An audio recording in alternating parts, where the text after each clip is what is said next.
and hiding. Now, this is crazy because I just made a video this morning about Kelly wanting to be Apple and all these different things. And I told y'all, this right here will be the trendsetter. This is the power. The iPhone, so many other phones, not just specifically the iPhone, but this right here holds all the power. You could tweet, you could film, you can do everything you got to do to control the narrative. See, they want us to think they can. Breaking developments reveal that Indiana Fever president Kelly Krauskopf has completely removed her presence from social media platforms, marking a significant escalation in the ongoing tension between team management and frustrated supporters. The sudden disappearance of her accounts has triggered widespread speculation about the motivation behind this decision. Recent weeks have seen mounting pressure directed toward the organization's leadership, with fans expressing increasingly vocal dissatisfaction regarding various team decisions. The criticism has particularly focused on coaching strategies and player utilization patterns that supporters believe are hampering the team's potential success. They want us to think they control the narrative. Y'all ain't controlling nothing. We got the power. We could quit watching, quit buying, and quite frankly, quit giving a ish about the Indiana Fever. And I'm telling you right now, what Kelly just did was a rude awakening to her future, bro. I mean, this right here was disturbing, and I know y'all wondering what the hell I'm talking about, and I ain't finna waste no damn time with it. Yes, this is crazy. Fan communities across multiple platforms have organized coordinated efforts to voice their concerns directly to management personnel. These campaigns have utilized the widespread reach of social media to amplify messages demanding transparency and accountability from the front office leadership. The power dynamics between professional sports organizations and their supporter base have shifted dramatically in the digital era. Modern technology enables instantaneous communication and mass mobilization of fan sentiment, creating unprecedented pressure on executives who previously operated with limited public scrutiny. Waste no damn time with it. Yes, this is crazy. Crazy, I tell you guys right now. Let me pull it up. So many different fans has reacted to this, and it did not take long. Oh, it did not take long. And I appreciate you guys doing this, bro. I appreciate y'all rallying behind CC, getting ish done, making sure Kelly and the front office hears us. Now, Amber Cox, she's been incognito too. She have not been saying nothing. Krauskopf's previous public statements emphasized ambitious goals for franchise development and brand building. She had expressed desires to establish the organization as a premier entity within professional sports, drawing comparisons to successful corporate brands known for their market dominance and customer loyalty. These earlier declarations painted a picture of confident leadership with clear vision for organizational growth. The messaging suggested a commitment to building upon existing foundational elements while expanding the team's influence and recognition within the broader sports landscape. Now, Amber Cox, she's been incognito too. She have not been saying nothing. She seemed like she been in hiding, bro. Amber been real quiet. But Kelly, oh, man, look at this. So this is Kelly right here. Kelly Krauskopf, Twitter account. Something went wrong. Something went wrong. She's gone. She's gone. Now, let's type in her name here. Let's go in the search bar and type in her name because I follow her. Kelly Krauskopf. However, the current situation presents a stark contrast to those confident proclamations. The decision to withdraw from public-facing communication channels suggests a different approach to handling mounting criticism and fan pressure. Supporters have particularly questioned strategic decisions regarding player deployment and offensive system implementation. The concerns center around whether current coaching methodology has effectively utilized the talents of key roster members, especially regarding positional assignments and play-calling patterns. Kelly Krauskopf. Look, there is no Twitter account for her. Now, I follow her. There is no Twitter account for her. No name pops up. Let's click on people. She's running. She don't want to give us answers. She's running. But she was all talk a couple months ago.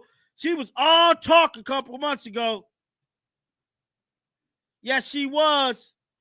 One specific area of contention involves the utilization of star players in ways that may not maximize their individual strengths or overall team effectiveness. Critics argue that certain strategic approaches limit scoring opportunities and reduce offensive efficiency. The coaching staff's approach to game management has drawn sustained criticism from various quarters. Questions have been raised about tactical decisions that appear to conflict with optimizing individual player performance and team success. General Manager Amber Cox has maintained a notably quiet presence throughout this controversy, choosing not to engage publicly with the mounting criticism. Her continued social media presence contrasts sharply with Krauskopf's complete withdrawal from these platforms. Yes, she was.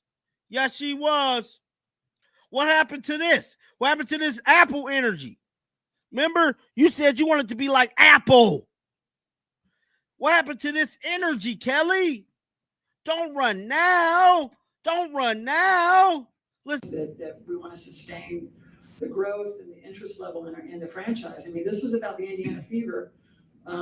Yes, we have a foundational player in Caitlin Clark and Leah Boston, and we're going to continue to add to that. But I want. The disparity in response strategies between the two executives has not gone unnoticed by observant fans. While one chooses complete avoidance, the other maintains visibility without actively addressing the concerns being raised. Fan reaction to Krauskopf's social media departure has been swift and decisive. Many interpret this move as an acknowledgement of the validity of their concerns, while others view it as an attempt to avoid accountability for organizational decisions. The timing of this digital exodus coincides with continued team performance that fails to meet supporter expectations. Despite possessing talented roster pieces, the organization struggles to translate individual capabilities into consistent team success. We're going to continue to add to that, but I want this team to be the leader in the country and, a brand, an enduring brand, like Apple or something. I mean, we have a real opportunity here. That we want to sustain the growth and the interest level in the franchise. I mean, this is about the Indiana Fever.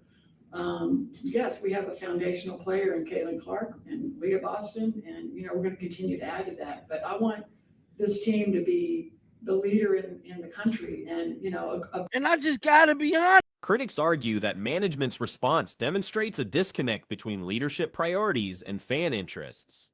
The apparent unwillingness to engage directly with supporter concerns has been interpreted as dismissive of legitimate grievances. Social media platforms have become battlegrounds where organizational decisions face immediate and sustained scrutiny. The democratization of opinion sharing has eliminated traditional barriers between fans and management, creating new dynamics in professional sports relationships. Modern fan engagement expects transparency and accessibility from organizational leadership. The era of isolated decision-making without public input has largely ended, replaced by expectations of continuous dialogue and explanation of strategic choices. In the country, and and I just gotta be honest, Kelly, here. You've been a lot of talk. You've been talking a whole lot. But now, since rubber meet the road, you want to deactivate your social media accounts. Why is this, Kelly? What happened to that energy that you had, Kelly, like Apple? The current controversy highlights broader issues within professional sports regarding accountability and communication. Fans increasingly demand justification for decisions that impact their investment in supporting particular teams and players. Technology has fundamentally altered the relationship between sports organizations and their supporters. Traditional gatekeepers of information and opinion have been replaced by direct communication channels that enable immediate feedback and criticism. Please leave a like. We are at 367 likes. Thank you so much, Tom, for the $20. On your way to Indy tomorrow for the Wings game. It's going to be a fun one. Thank you guys. If we can hit 500 likes on this and maybe 1,000 likes in the video, that would be insane. But lads, this was a absolute takeover. A complete takeover. The Indiana Fever just put up 59 points in the second half against a great defensive Atlanta Dream team. 59 points. We had Caitlin Clark The pressure being applied extends beyond simple dissatisfaction with performance outcomes. Supporters are demanding explanations for strategic choices that appear to contradict common-sense approaches to maximizing team potential. Organizational culture and decision-making processes have come under intense scrutiny. Fans question whether management truly understands how to build successful teams around exceptional individual talents. The situation creates an uncomfortable dynamic for all parties involved. Management must balance their strategic vision with increasingly vocal demands for immediate changes and explanations. Locking down Jordan Canada. Jordan Canada had 4 second half points with Caitlin Clark guarding her. 4. Oh my God. Ken Swanson with the $99 donation. Thank you so much. Oh my God. Oh my God. Thank you so much. Thank you so much. But this Indiana Fever team has potential. We went the first half trying to grind out a win. We played some of the... Public relations challenges in professional sports have evolved significantly in the digital age. Organizations can no longer control narratives through traditional media relationships alone, as social platforms enable direct fan expression and organization. The effectiveness of withdrawal strategies and managing public criticism remains questionable. History suggests that avoiding engagement often amplifies rather than diminishes negative attention and speculation. Alternative approaches to fan engagement might include transparent communication about decision-making processes and strategic rationale. However, the current trajectory suggests a preference for isolation rather than explanation. Win. We played some of the ugliest basketball you will ever see in the first half. We tried to grind out a win. We watched the third quarter. I'm not joking when I say this. We watched Natasha Howard look off Caitlin Clark 3 times to dribble the ball up the floor. And we saw Caitlin Clark. The turnover merchants aren't going to be there. The Caitlin Clank merchants, maybe. The Apple turnover merchants aren't there. Thank you so much, LJC Toffee, for $20. The broader implications for franchise relationships with supporter communities continue to develop. The outcome of this situation may establish precedents for how professional sports organizations handle sustained public criticism. Future developments will likely determine whether the current approach proves effective in reducing pressure or whether alternative strategies become necessary.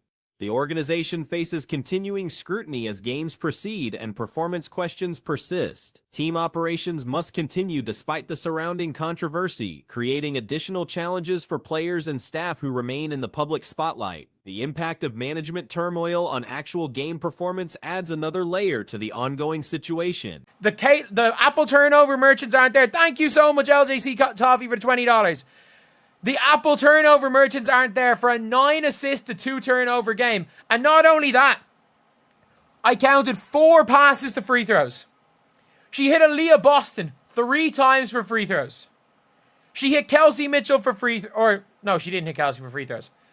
She hit, she hit someone for free throws. She, 4 passes to free throws. Caitlin effing Clark. I don't care if Caitlin goes 0 for 30.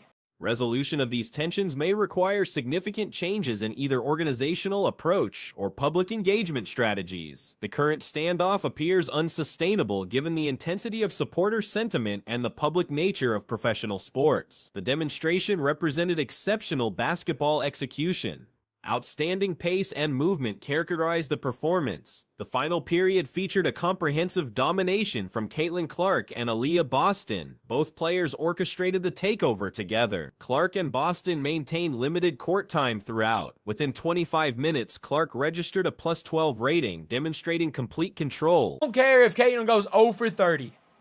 Because at the end of the day, Caitlin Clark, the system, is fun to watch. She can shoot bad. I don't care. She took over in the fourth quarter. Caitlin Clark was, if I'm not mistaken, -6 at halftime.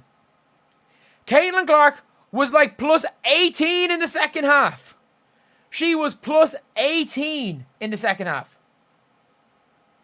Absolute takeover.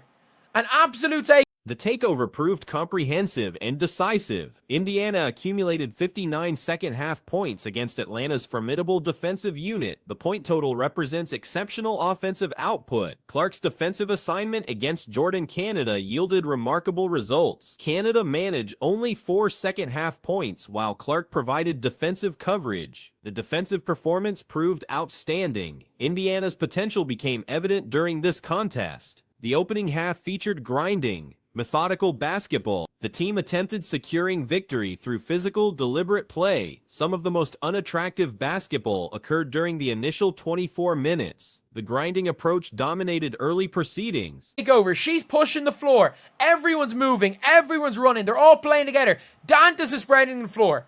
Everything goes well when she's not on the floor. I made an entire rant video about the last game that she literally just gets in the way. She just gets in the way. That is all she does. That is all Natasha Howard does, is get in the way. Caitlin Clark literally had a wide open layup and Natasha Howard hit her. Natasha Howard played help side defense on her for During the third quarter, observations revealed concerning patterns. Natasha Howard repeatedly ignored Clark's positioning while bringing the ball up court. Howard dismissed Clark's presence 3 separate times while handling ball advancement duties. Clark's presence was overlooked during crucial possessions. Criticism regarding Clark's turnover tendencies became irrelevant during this performance. The 9 assist, 2 turnover statistical line eliminated previous concerns. Additional impressive statistics included 4 passes leading to free throw attempts. Clark connected with Boston 3 times for free throw opportunities. Another teammate received similar treatment through Clark's passing. Howard played help side defense on her for an open layup in the third quarter. She literally played help side defense on her own teammate in the second quarter. At the end of the third quarter, Natasha Howard caught a defensive rebound. Caitlin Clark's looking for the ball, dribbles the ball up the floor, stops, nothing to do, does the cha-cha slide, takes 8 steps, the ref don't call it, and it throws it near the halfway line and Caitlin has to get it. That is fever basketball. Clark's impact transcends individual scoring statistics. Even during potential shooting struggles, Clark's systematic approach creates entertainment value. Her fourth quarter takeover demonstrated leadership capability. Clark's halftime rating was -6, transforming into +18 during the second half. The dramatic shift illustrated her influence. The transformation proved remarkable. Clark's floor leadership created movement throughout the lineup. Everyone operated with increased pace. Team chemistry improved significantly. Players maintained proper spacing and execution. Certain personnel combinations created difficulties. Howard's presence alongside Clark generated problematic situations. Howard consistently interfered with Clark's opportunities. During one sequence, Howard provided unnecessary help defense against Clark's open layup attempt. The defensive positioning proved counterproductive. That is fever basketball. That is fever basketball. That is all I can say. And I mean this when I say this. Natasha Howard cannot be on the floor with Caitlin Clark. If you are insisting on starting Natasha Howard, and that means bringing Caitlin off the bench, so be it. I would rather have 20 minutes of fun Caitlin Clark basketball than whatever the hell happens when the two of them are on the floor at the same time. I would rather say, if you are... Clark may never achieve the career heights of Tamika Catchings, one of basketball's 7 greatest players ever. This possibility exists and deserves recognition, though not as a prediction. Nevertheless, this organization currently enjoys unprecedented relevance and maximum franchise valuation. These achievements have nothing to do with current leadership decisions. Management inherited this situation, then oversaw team performance decline. The deterioration occurred under existing administration. The embarrassing nature of current circumstances has prompted some supporters to boycott merchandise purchases from official team stores until organizational improvements occur. Boston has established independent merchandise sales through her personal website, providing alternative support methods for individual players. Various unofficial Clark-related merchandise exists through third-party retailers for supporters seeking alternative purchasing options, while avoiding direct organizational support. The Apple comparison inadvertently reveals perfect irony. Apple achieved industry leadership through innovation and product quality focus, consistently producing superior offerings while embracing revolutionary changes over traditional approaches. Modern Apple has become risk-averse and faces competitive struggles, though brand strength persists.